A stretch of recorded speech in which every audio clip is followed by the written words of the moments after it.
Lakini pia changamoto nyingine gusia hapo kwa wateja lakini pia kufahamu majukumu yao, lakini pia na broker, lakini pia na DSE. Sawa. Kwamba mteja jukumu lake ni akinunua hisa asinunue tu akapotea, angalau aziangalie zile hisa kama zimepita au hazijapita, ili mteja akiona kwamba hisa zangu zimekuwa expired amwangalie broker. Bwana broker, Global Alpha Capital hapo napiga ndio. Bwana hisa zangu zimekuwa expired. Zimekuwaje? Afu tunampa namna ya kutatua ile shida. So basically me myself as an investor I have to follow up all the end, I mean till all the way kwa mpaka nihakikishe kwamba oda yangu imepita, imekuwa processed successful. Ndio.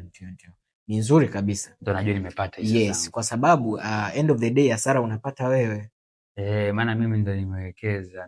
Hasara unapata wewe kwa sababu leo hii kama hisa umenunua kwa 2,000 alafu hujariposti oda yako na hisa zikapanda mpaka 3,000, unayepata hasara ni wewe, kwa sababu tukiriposti kwa 3,000 hisa zako moja zitapungua kabisa. Sasa hapo ngoja niulize, nina swali hapo. Sasa mimi nakumbuka kwa uelewa wangu kidogo ni kwamba order nikiplace ikiwa haijapita natumia message kwa order yangu imekuwa expired. Ni kweli, si ndio? Ndio. Napewa notification. Kwamba kwa lazima nifuatilie nijue order iko expired. Unapewa notification. Kwa hiyo unapopewa ile notification usikae kimya. Angalia unaweza kutatua, kwa sababu zipo changamoto ambazo wewe kama mteja unaweza kuzitatua mwenyewe. Lakini kuna zile changamoto ambazo wewe kama mteja lazima umpigie broker aweze kukusaidia kuweza kuovercome hilo tatizo. Na nikitaka kumpigia broker wangu Global Alpha Capital na mpigia kwa namba zake za ofisi. Namba za simu zinakuwepo. Nampigia kawaida, WhatsApp. Unaweza ukapiga kawaida, lakini kuna yale matatizo ambayo wewe unafikiri yanahitaji haraka. Hayo unaweza ukampigia moja kwa moja. Ukampigia moja kwa moja Alpha Capital kwamba bwana Global Alpha Capital. Na mnapokea simu? Kwa kweli hapo hatuna shaka kabisa. Kweli kabisa. Simu hata ukipiga sasa hivi simu yangu itapokea. Sema simu yangu hapa sina. Ningepiga hapa tu. Lakini nimefurahi sana kwa kuwa umeniashua. Sasa haya nimenunua hisa leo. Naziona lini kwenye portfolio yangu. Actually ndo nilikuwa nakuja, hiyo ni changamoto ya tatu kwamba kutokujua soko changamoto ya pili ambayo nimetaja kwamba mtu hajui nyakati, muda. Umenunua hisa siku ya Ijumaa na siku za settlement ni 2. Ijumaa na Jumamosi hatuzihesabu kwa sababu sio soko linakuwa limefungwa. Kwa hiyo maana yake siku tunafungua hapo Ijumaa Jumamosi soko linakuwa limefungwa. Kwa hiyo siku zako 2 unaanza kuhesabu Jumatatu, alafu Jumanne ndio inakuwa siku ya pili.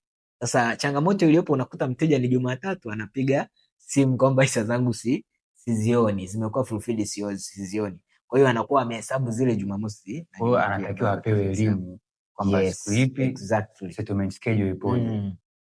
So the essence ya hii elimu inapatikana kutoka Global Alpha Capital. Ndio. I really like this. Honestly speaking, this is actually interesting. Going back to the settlement schedule hapo, ningependa kuongezea, niulize tu off topic kidogo. Kuna upande wa bond settlement schedule ipoje? Kwa upande wa bondi settlement schedule yake ni kwamba ukinunua bondi leo unapata kesho yake kwenye T+1 kuna bond. Alafu mbona kama maswali yako Gerard ya mtego? Mbona kama umeniambia unajua vitu? No, you know the thing is I'm actually excited to hear this. And I want to have sort of affirmation or confirmation kutoka kwa mtu anaofanya vitu hivi with a certain profession, I would say. So T+2 ni kwenye shares. Lakini pia hapo naomba nigusie kuweka wazi kwamba unavyouza shares ukategemea kwamba ni T+2, hata katika mauzo yake lazima uhesabu siku 2 kama zimekuwa settled. Manake utahesabu vile vile kama umeuza Alhamisi utahesabu Ijumaa siku ya kwanza, Jumatatu siku ya pili. Kwa Jumatatu ndo malipo. sana mpunga unaingia. Maana mimi jinsi unakuta na vipengele vingi bwana. Ajaje mnaitaga hela. Cash liquid. Yeah, but I think we get the essence. The essence for sure. So this is really interesting. I really like this kwa kweli. Kwamba I can invest kupitia simu ya mkononi, I can buy, I can sell, I can view my portfolio.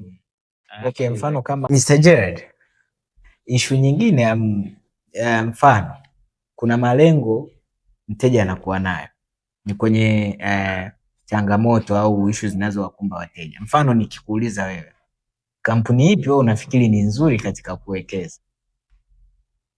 Swali nzuri.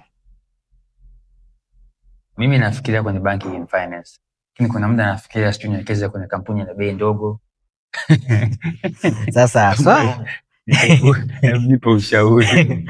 Kweli, sana wateja wengi wanafikiri kwamba kampuni iliyo na hisa za chini kwa sababu mtu anakuwa na uwezo wa kupata hisa nyingi kwamba ni sehemu nzuri ya kuwekeza.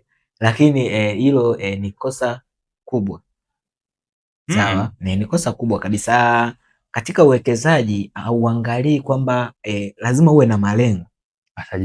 Justice. Mimi na 20,000 niambia nikachukua kampuni ya bei kubwa, nachukua bei ndogo, lakini ndio nasema ninakosea. Hapana. Nishauri. Unaweza ukachukua, sitaki nitaje makampuni kwa sababu sio fasaha, lakini nifuate nini hapo kujua? Cha kufuata ambacho ni kizuri, mpigie tu broker. Angalau kwa sababu unakuwa una zile contacts za broker. Unampigia broker, unamuomba ushauri kwamba bwana nipa ushauri for free. Yes, for free. For free, yani pale unachotumia tu wote ukapigia simu anapatikana na broker yupi nimpigie? Global Alpha Capital. Tuko wazi baba. Kweli. Sawa. Sasa hebu nieleza kama kutokubala option ya kupiga option nyingine, mimi mwenyewe kufanya nini, nazingatia nini? Moja, mbali na kumpigia broker, sawa.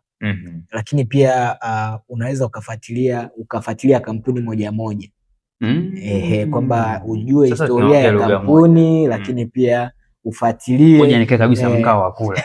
Unajua makampuni mbalimbali kuna updates wao wanatoa, au labda kuna kitu katika kampuni fulani kimetokea ambacho kinaweza kusababisha ongezeko la thamani ya hisa katika kampuni fulani, au pengine kwa mfano gawio likitangazwa. Kwa mfano gawio likitangazwa.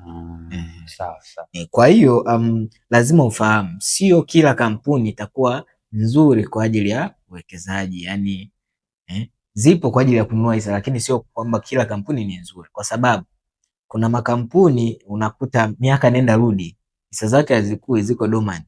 Utachukua zile kampuni kwa fikiri kwamba una wini kwa sababu hisa zake ni ndogo, kumbe you're playing chess and checkers. Ndio, lazima uangalie hivi vitu katika uwekezaji, ni muhimu kabisa. Kwa sababu wewe lengo lako unawekeza ili expecting a return. Honestly, so kama return yako itakuwa ndio hivyo. I'm looking for gain. Kwa hiyo ukiwekeza kwa kuangalia tu kwa macho ya kawaida, it's better you call your broker ambao ni Global Alpha Capital kwa ajili ya ushauri kwamba bwana, angalau unajua kuuliza sio ujinga, kampuni gani niwekeze ambayo ni nzuri, alafu atakwambia. Au pia unaweza ukasema bwana, nina kampuni fulani ni sahihi katika uwekezaji, alafu tunakupa jibu bwana kwamba okay, wekeza hapa na hapa, ni nzuri. Kuna vitu criteria that I have to consider before investing, based on what you're saying, ndio kuna vitu mnazingatia. Sawa. Nimependa kwa kweli. I really liked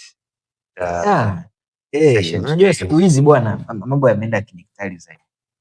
No complication katika market. Sawa. Honestly, I want to thank you for your time. Leo, it's really been nice. I hope everyone has learned one thing or two from today's session. Capital Connect is here to stay. I would like to say a few more things before we can let people go on. Ni kwamba I would like people to comment and write anything they have to say regarding the show, regarding the podcast. Kama una swali lolote kanilishia ili tuwe tunauliza kwenye session. Kama kuna kitu cha kujua, maswali, kama una any history yote na uwekezaji wako na unahitaji ushuhuda kama una ushuhuda wowote umefaidika kupitia soko la hisa la Dar es Salaam, naomba jamani kabisa tu comment hapo chini so we can share with the world and we can educate all of us Tanzanians at our goal. So kama na chochote cha kuongezea kwa upande wako, niseme asante sana. Karibu sana Global Alpha Capital, tutakuwepo na tutaendelea kuwepo kwa ajili yenu. Asante sana. And before we go, usisahau ku like, comment and subscribe on our socials for more that's coming. Thank you so much. Cheers. Have a great day.